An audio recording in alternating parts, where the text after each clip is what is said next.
One tank carried 18 men inside a steel box. Another rolled on front wheels taller than a two-story house, then became trapped during testing because one small wheel sank into the ground.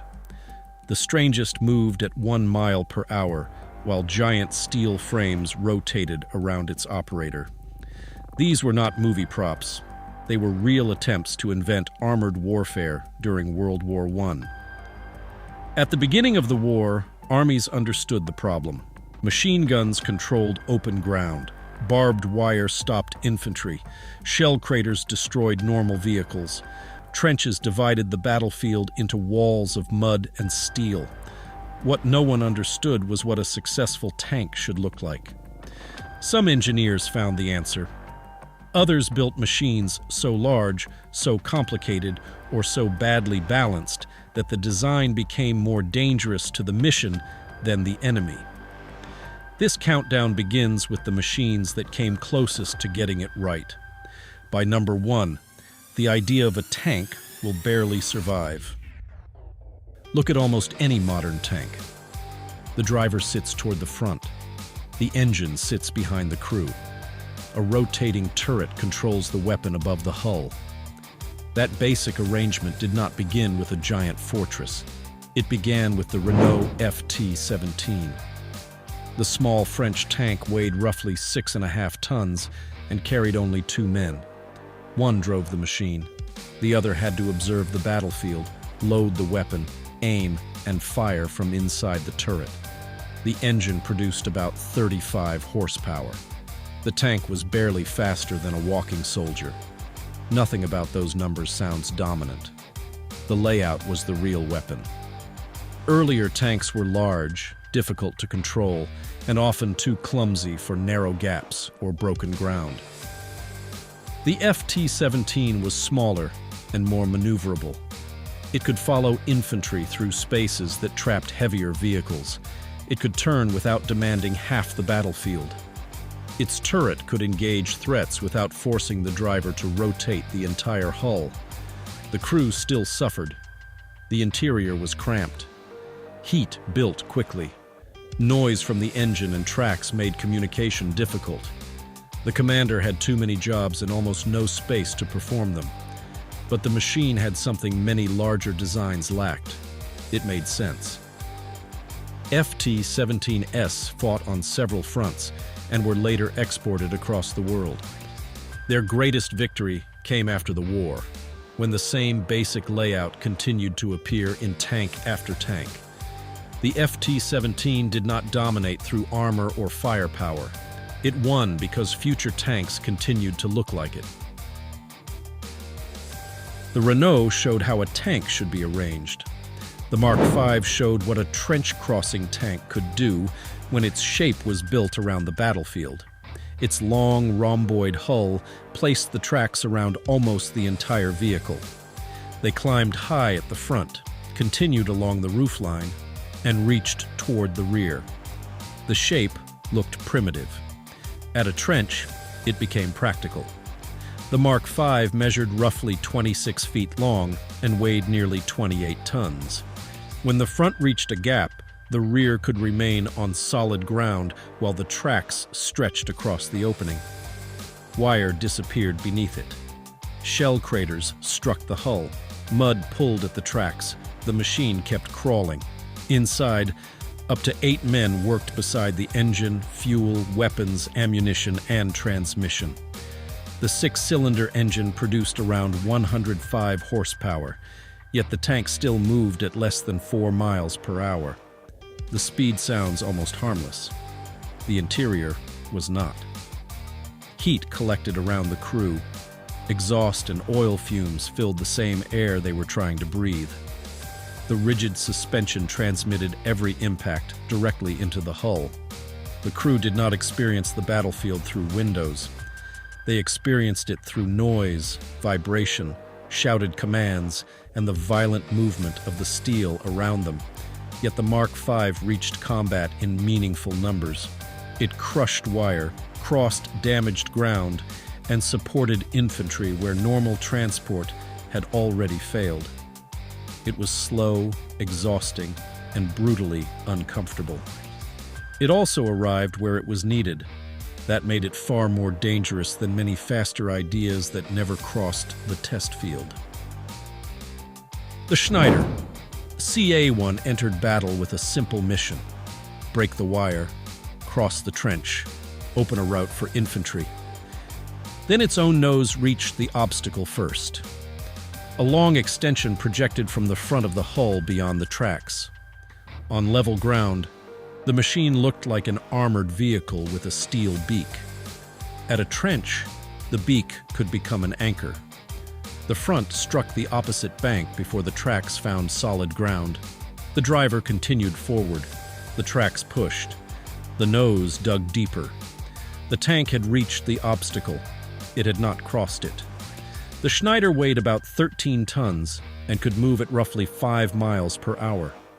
A 75mm cannon sat on the right side of the hull. 2 machine guns covered other directions.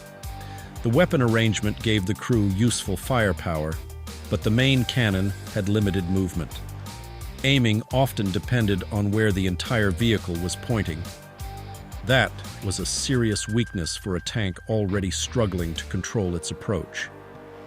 6 men worked inside a hot, crowded hull filled with machinery, ammunition, noise, and fumes.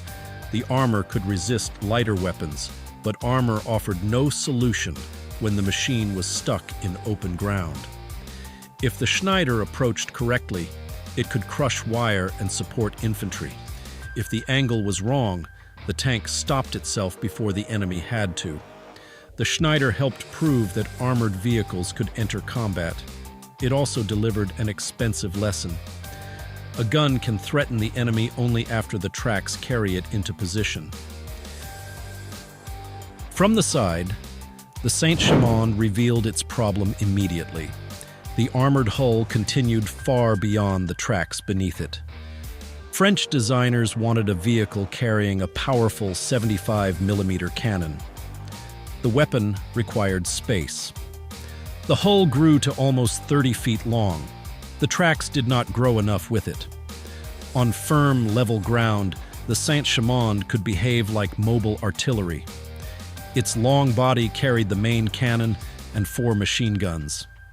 9 men operated the vehicle. At the edge of a trench, the design began losing its argument with geometry. The front overhang reached across the gap, while the tracks remained behind it. The tank could settle across the trench, with part of its running gear hanging above empty space. The engine still produced power. The tracks had nowhere useful to place it. A tank cannot use horsepower when its tracks are suspended over a hole. The Saint-Chamond weighed about 23 tons and used a 90 horsepower engine. Rough ground shook the rigid suspension and threw the crew around inside the hull. The gun remained powerful. The machine carrying it remained poorly matched to the terrain. That forced the Saint-Chamond into a more limited role. It often worked better as support artillery than as the trench-crossing assault tank its size suggested. The design had started with the weapon. Everything around that weapon became too long for the battlefield beneath it. Before the enemy saw the A-7V, the crew had already entered a fight with the machine itself. 18 men worked inside one armored hull. Drivers, mechanics, gunners, and support crew shared the space with 2 engines, a frontal cannon, 6 machine guns, fuel, ammunition, heat, smoke, and constant mechanical noise. The vehicle stood nearly 10 feet tall and weighed about 33 tons. On favorable ground, it could reach around 9 miles per hour. That made it surprisingly fast compared with several Allied heavy tanks. The frontal armor offered meaningful protection from lighter weapons. Guns covered multiple directions. On flat terrain, the A-7V advanced like a steel building moving under its own power. Broken earth changed the experience. The tracks sat low along the sides. The hull rose high above them. The rigid suspension did little to protect the crew when the machine crossed craters, slopes, and damaged ground. Visibility was limited. Commands had to move through a crowded interior filled with engine noise and weapon fire. Then another tank appeared. Machines of this type took part in one of the earliest tank-against-tank encounters in history. For the crews inside, armored warfare had changed in an instant. The tank was no longer only a weapon against infantry, trenches, and wire. Now another armored machine was moving toward it. Only 20 A7Vs were produced before the war ended. That number was far too small to transform the battlefield in the way Germany needed. The A7V carried enough men to operate like a small military unit. Germany never built enough of them to create one. The Fiat 2000 looked like a machine designed after someone had studied the mistakes around it. Instead of placing the main cannon low in the front or along the side, Italian engineers mounted a 65mm gun inside a rotating turret above the hull. The crew could aim in different directions without forcing the driver to turn the entire vehicle. For 1918, that was an advanced arrangement. The tank weighed around 40 tons and used a 6-cylinder engine producing approximately 240 horsepower. Multiple machine guns covered the hull. Up to 10 men worked inside. Mechanical ventilation offered some relief from the heat and fumes that made other early tanks almost unbearable. The machine appeared to solve several problems at once. It had power. It had a true turret. It had broad weapon coverage. It had an internal arrangement designed with the crew in mind. Then the war ended before the tank could prove itself in Europe. Testing moved to North Africa, where the machine faced a different battlefield. Heat, rock, sand, distance, and field maintenance placed new pressure on a 40-ton prototype. On firm ground, its wide tracks and balanced arrangement gave it respectable handling. Soft ground remained less cooperative. The Fiat 2000 was not defeated by one spectacular design flaw. It was defeated by timing. It represented a more advanced answer to a war that was already disappearing. A machine can solve yesterday's battlefield perfectly and still arrive too late to matter. What happens if a tank needs long tracks, but does not need the heavy armored hull between them? American designers answered by removing most of the tank. The skeleton tank connected two long track units with a light tubular framework. A narrow armored compartment sat in the center, suspended between them like a cabin inside a steel bridge. The vehicle looked unfinished. That appearance was the design. Long tracks helped a machine cross wide trenches. A large hull required enormous amounts of armor and weight. The skeleton tank tried to keep the reach while removing the mass. The result weighed about 9 tons. A 100 horsepower engine pushed it to roughly 5 miles per hour. On paper, the logic was clean.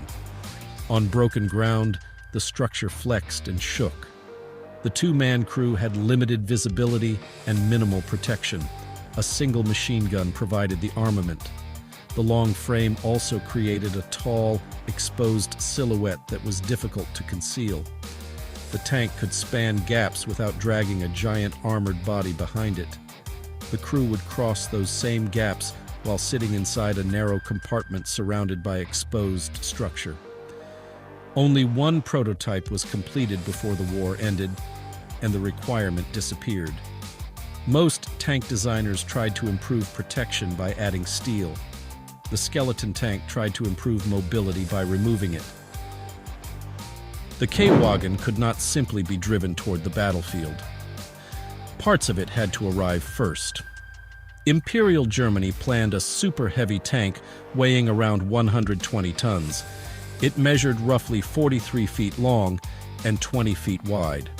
4 77mm guns and as many as 7 machine guns would provide the firepower. A crew of 27 would operate the vehicle. Two engines produced a combined 650 horsepower. The expected speed remained only a little over 4 miles per hour. At that scale, the engine was no longer the only engineering problem. The tank needed specialized transport. Major sections required assembly. Technical crews had to keep two engines, multiple guns, and a huge track system operating under battlefield conditions. Fuel demand increased, maintenance expanded, firm ground became essential. Moving the tank toward combat became an operation before the combat operation began. The K-Wagen was intended to break fortified positions through armor, weapons, and mass. Each advantage created another dependency. More weapons required more crew required more internal space. More space required more armor required more power. The design continued growing until the support system around it became almost as important as the tank itself. Two prototypes were under construction before the war ended. Neither reached combat. The K-Wagen could be built. That did not mean it could become useful before history moved on. It was designed to overwhelm the battlefield through scale. Scale became the reason it could not reach one. And first, the Boirault Machine does not appear to move forward. The entire outer structure appears to fall over itself. 6 enormous metal frames surrounded the operator and engine. As the mechanism turned, one section contacted the ground, another rose into the air, and the machine advanced inside the rotating loop. It did not use normal wheels. It did not use normal tracks. The outer frame became its own moving road. The goal was to crush barbed wire and cross trenches before conventional tank design had even been established. The first version weighed around 30 tons and produced about 80 horsepower. Its speed was 1 mile per hour. A soldier could walk beside it. An artillery crew could watch it approach. The operator sat inside a small compartment surrounded by shafts, gears, and moving steel. Protection was limited. The structure was enormous. The direction of travel was obvious. Steering created the final problem. The machine struggled to maintain a useful course. Changing direction required a slow and complicated process that had little value on a battlefield shaped by craters, wire, gunfire, and constantly changing routes. The French military still considered the concept seriously enough to commission 2 versions. That decision was not as foolish as it now appears. In 1915, no one knew what a successful tank should look like. Engineers were testing long tracks, armored boxes, giant wheels, mobile artillery, and machines that moved by rotating their entire structure. The Boirault proved that its mechanism could move. It never proved that movement could become a useful weapon. It was designed to roll over the battlefield. The battlefield only had to move out of its path. The Tsar Tank moved during testing. That was the moment the project failed. Its 2 front wheels stood more than 27 feet tall. The complete machine rose above 30 feet and stretched nearly 60 feet from front to back. The idea was visually overwhelming and mechanically simple. If trenches and shell craters stopped normal wheels, build wheels too large to care about them. 2 engines delivered a combined 480 horsepower to the enormous front wheels. Weapons would be carried high above the ground, giving the crew a commanding view across the battlefield. At the rear sat one support wheel only about 5 feet tall. That wheel carried too much of the machine's weight. During testing outside Moscow, the front wheels began turning. The giant structure moved across the field. Then, the rear wheel reached soft ground. It sank. The powered wheels continued rotating. The tank remained in place. Engineers and observers were left watching a machine built around enormous movement fail because its smallest component could no longer move at all. Roughly 60 tons had been placed on a three-wheel layout whose weakest contact point carried too much pressure. The front could cross a trench. The rear still had to follow. It could not. The height created another weakness. A vehicle more than 30 feet tall would have been visible from a great distance. Its armor offered less protection than the scale suggested. The Tsar Tank was built to look over trenches and dominate everything below it. Instead, the ground directly beneath it ended the experiment. The project was abandoned. The machine remained on the test field for years before it was dismantled in the late 1920s. The largest wheels in this countdown were designed to make terrain irrelevant. One small wheel made the entire tank irrelevant. World War I did not produce one clear answer to armored warfare. It produced a brutal competition between practical design, firepower, weight, mobility, and mechanical ambition. The Renault FT-17 gave future tanks their basic arrangement. The Mark V proved that a mature trench-crossing design could fight. The final experiments showed what happened when size and imagination grew faster than the ground, logistics, and technology supporting them. Which machine was the boldest experiment? And which design was defeated most completely by its own engineering? Tell us in the comments, and subscribe to MegaMass for the next machines built beyond ordinary limits.